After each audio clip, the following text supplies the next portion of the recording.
사랑제일교회 관련 확진자는 1,000명에 가까워졌습니다. 특히 확진자들이 수도권을 중심으로 퍼져 있고 고령층이 많아서 우려가 커지고 있습니다.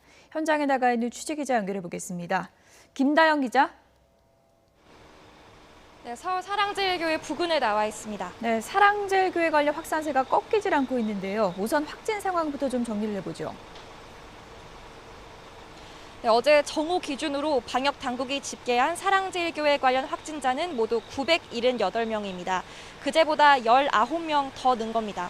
확진자는 수도권을 중심으로 퍼져 있는데요. 서울시는 어제 오후 6시 기준으로 관련 확진자가 모두 575명으로 파악됐다고 밝혔습니다. 전체 확진자 가운데 교인이나 교회 방문자 등을 제외한 N차 전파 사례는 304명으로 전체의 30%가량입니다. 문제는 이렇게 감염이 2번 이상 다리를 건너 퍼지는 이른바 N차 감염이 늘고 있다는 겁니다. 지금까지 모두 25곳에서 150명에게 추가 전파가 이뤄진 것으로 파악됐습니다. 지난 12일 첫 확진자가 나오고 많게는 하루 사이 190명까지 늘었지만 지금은 증가폭이 다소 주춤해졌습니다. 하지만 말씀하신 것처럼 관련 확진자는 어느덧 1,000명에 육박하고 있고 40%는 60대 이상 고령층이란 점은 여전히 걱정스럽습니다. 교인들의 빠른 검사가 중요한 만큼 일부 지자체에서는 검사를 받지 않은 교인에 대해 법적 조처와 함께 구상권도 청구하겠다고 밝혔습니다. 쏟아지는 비난 속에도 사랑제일교회 관계자들은 정부의 잘못된 방역 정책으로 오히려 피해를 봤다며 대통령을 상대로 법적 대응을 하겠다는 방침입니다. 광복절 집회 관련해서도 확진자가 꾸준히 늘고 있는데요. 상황이 어떻습니까? 네, 어제 방역 당국은 사랑제일교회와 광복절 도심 집회 이렇게 두 사례 역학적 관련성을 일부 확인했다고 밝혔습니다.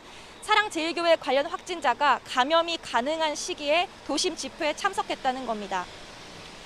집회와 관련해서는 지난 18일 첫 확진자가 나온 뒤로 꾸준히 늘더니 지금까지 290여 명이 됐습니다.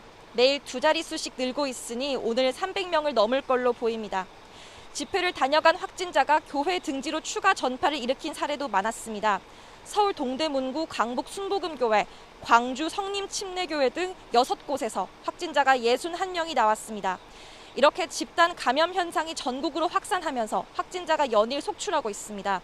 방역당국은 사랑제일교회와 광복절 집회를 통한 전국 확산 등 종합적인 원인이 상황을 악화시킨 걸로 보고 있습니다. 접촉을 줄이기 위해 당국은 앞으로 열흘 동안은 불필요한 만남을 줄이고 비대면 활동을 해달라고 당부했습니다. 지금까지 서울 사랑제일교회 부근에서 YTN 김다연입니다.